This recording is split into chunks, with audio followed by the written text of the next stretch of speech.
Hello everyone, welcome to Sanmarga classes. ಕಲ್ಲಿದ್ದಲು ಮತ್ತು petroleum ಪಾಠದ 29ನೇ ಪ್ರಶ್ನೆ. ಪೆಟ್ರೋ ರಾಸಾಯನಿಕಗಳು ಎಂದರೇನು? ಉದಾಹರಣೆ ಕೊಡಿ. ಪೆಟ್ರೋ ರಾಸಾಯನಿಕಗಳು. ಪೆಟ್ರೋಲಿಯಂ ವರ್ಡ್ ಇಂದ ನಾವು ಪೆಟ್ರೋವನ್ನ ತಗೋಬಿಡೋಣವಾ? ಹಾಗಿದ್ರೆ ಪೆಟ್ರೋ ರಾಸಾಯನಿಕಗಳು ಅಂದ್ರೆ ಏನಿರಬಹುದು? ಪೆಟ್ರೋಲಿಯಂ ಮತ್ತು ನೈಸರ್ಗಿಕ ಅನಿಲದಿಂದ ಪಡೆಯುವ ಉಪಯುಕ್ತ ವಸ್ತುಗಳನ್ನು ಪೆಟ್ರೋ ರಾಸಾಯನಿಕಗಳು ಎನ್ನುವರು.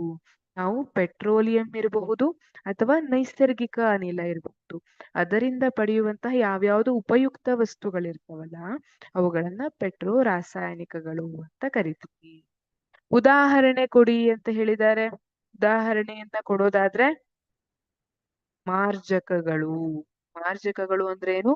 ಡಿಟರ್ಜೆಂಟ್ಸ್ ಅಂತ ಹೇಳ್ತೀವಲ್ಲ ನಾವು, ಸ್ವಚ್ಛ ಮಾಡ್ಲಿಕ್ಕೆ ಉಪಯೋಗಿಸ್ತೀವಲ್ಲ, ಬಟ್ಟೆಯನ್ನ ಸ್ವಚ್ಛ ಮಾಡ್ಲಿಕ್ಕೆಲ್ಲ ಉಪಯೋಗಿಸ್ತೀವಲ್ಲ ಡಿಟರ್ಜೆಂಟ್ಸ್, ಅದೇ ಮಾರ್ಜಕಗಳು ಅಂದ್ರೆ. ಪಾಲಿಯೆಸ್ಟರ್, ನೈಲಾನ್, ಅಕ್ರಿಲಿಕ್ ಇದೆಲ್ಲ ದಾರ ಇರುತ್ತೆ.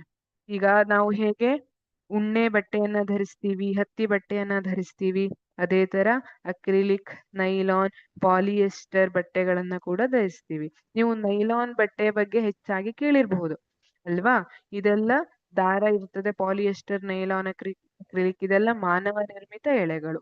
ಇದನ್ನೆಲ್ಲ ಪೆಟ್ರೋಲಿಯಂ ಇಂದ ಪಡೆದಿರ್ತಾರೆ. ಪೆಟ್ರೋಲಿಯಂ ಇರಬಹುದು ಅಥವಾ ನೈಸರ್ಗಿಕ ಅನಿಲದಿಂದ ಪಡೆದಿರಬಹುದು. ಇವುಗಳನ್ನ ಪೆಟ್ರೋ ರಾಸಾಯನಿಕಗಳು ಅಂತ ಕರೀತಾರೆ. ಪಾಲಿಥೀನ್ ಕೂಡ ಪೆಟ್ರೋ ರಾಸಾಯನಿಕ ಹೌದು. ಪಾಲಿಥೀನ್ ಚೀಲಗಳು ಅಂತ ನೀವು ಕೇಳಿರ್ತೀರಿ ಅಲ್ವಾ? ಪ್ಲಾಸ್ಟಿಕ್ ಬ್ಯಾಗ್ಸ್ ಇರ್ತಾವಲ್ಲ, ಅದು ಪಾಲಿಥೀನ್ ಚೀಲಗಳು.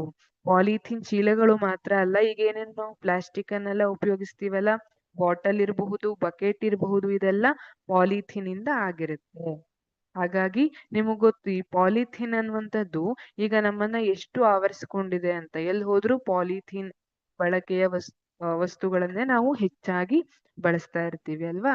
ಹಾಗಾಗಿ ಇದು ಉಪಯುಕ್ತ ವಸ್ತು. ನೈಸರ್ಗಿಕ ಅನಿಲ ಮತ್ತು ಪೆಟ್ರೋಲಿಯಂನಿಂದ ಪಡೆಯುವಂತಹ ಉಪಯುಕ್ತ ವಸ್ತುಗಳಾಗಿವೆ. ಇವುಗಳನ್ನ ಪೆಟ್ರೋ ರಾಸಾಯನಿಕಗಳು ಅಂತ ಕರಿತೀವಿ. Thank you.